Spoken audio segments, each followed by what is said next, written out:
Roderick Henderson, And I'm Vonzel Lloyd. and we're doing Blacks versus Latinos in America.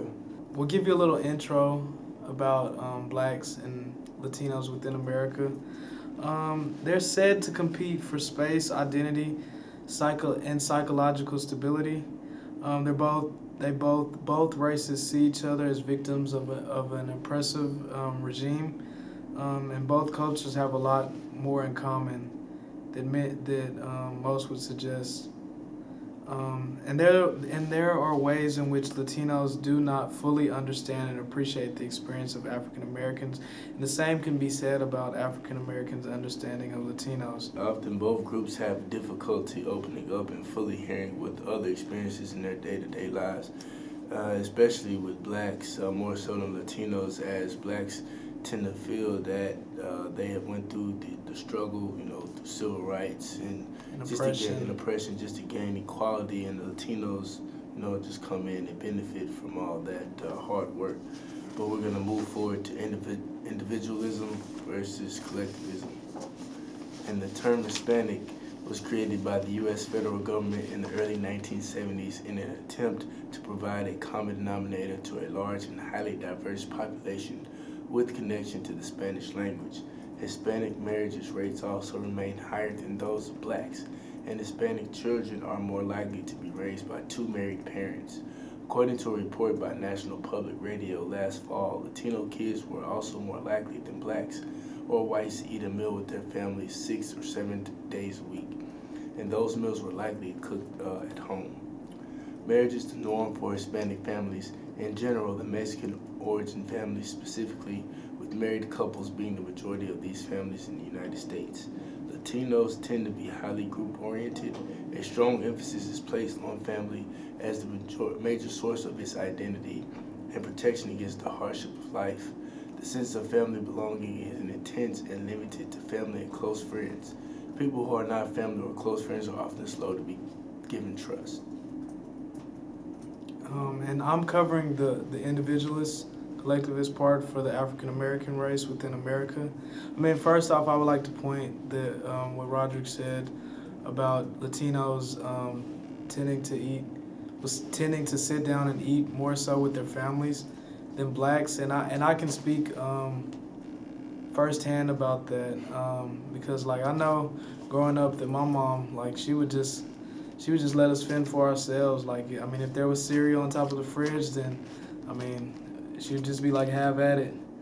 And basically, but besides the point, I'd like to point out that many scholars think that African Americans are collectivists. They think that African American culture influences its members to care more about the family and other groups than white culture does.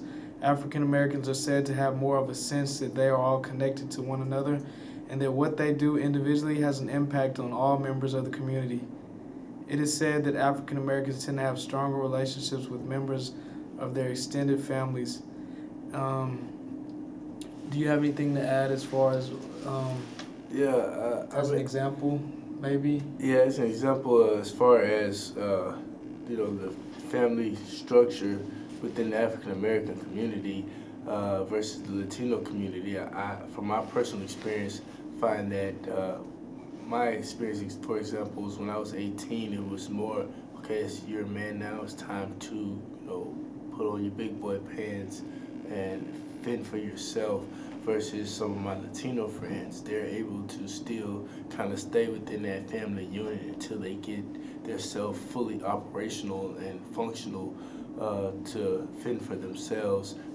Example, graduating from college, maybe getting married and able to buy a house right off the back instead of leaving right away, but staying at their parents' house and able to save money and work towards a common goal or collective goal.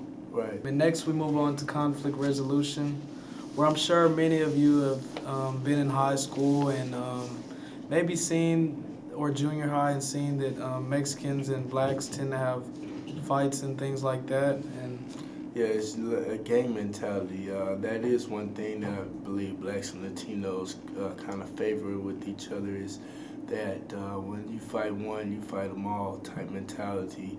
I see that a lot growing up. That's just dealing with that one facet of conflict and resolving in physical confrontation. But it is a group thing normally. But moving forward to education, Latinos' graduation rate within the U.S. from college is around 19% compared to African American graduation rate at 28%.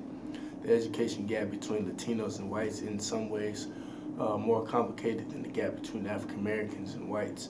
The first issue is language skills. Hispanic at one point were characterized for dropping out in order to support their families. Yet recent studies have suggested that these numbers are improving, meaning that the more as we progress, the common Latino is speaking more English nowadays than they were in the past. Years past. As we move on to language, Latinos have Spanglish and African Americans have Ebonics. More on Spanglish. Spanglish, the definition is it is a hybrid language combining words and idioms from both Spanish and English, especially Spanish speech, that uses many English words and expressions. Spanglish has pretty much permeated the Spanish language in nearly every Spanish-speaking country. So it's not just within America, it's within other countries as well, where this new Spanglish language is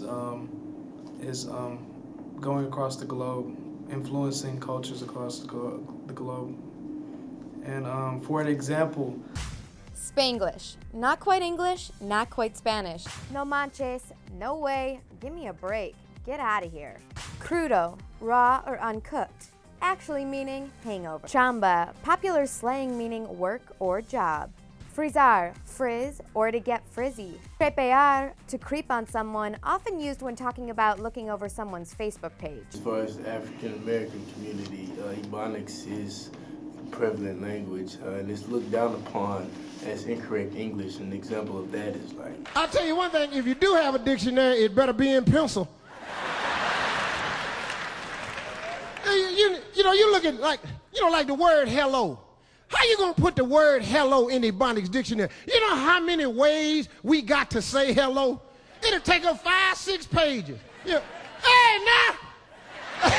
What up? Hey, look at you. Hey, what? Hey.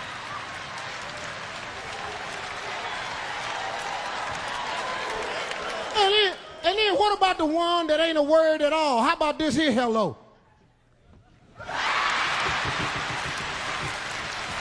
Most African Americans amongst themselves in the community, they find great comfort and pleasure in the use of this language. And most educated and middle class blacks identify with it as well, and they know how to decipher from when to use it and when not to use it.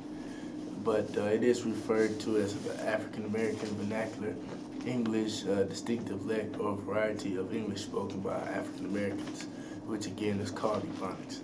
What blacks and Latinos share are family values. They're very similar in both family values and spirituality, whatever religion is chosen. Also, the similar virtues of being part of a group. For me, it was more important to be a member of my African American group rather than make it in corporate America. The importance of extended family and community is vital to both blacks and Latinos. For example, my third cousin is just as important as my first. And we believe, like Latinos, that we must take care of any child that comes to us, no matter the circumstances or the relationship. And also going forward as both races continue to progress, I think it's important to remember that they both share an incredible resilience in the face of difficult circumstances, which has been illustrated throughout their history. And if blacks and Latinos join forces and push for economic and social advancement, we'd be in much more powerful position to demand change. Thank you for your time. Thank you.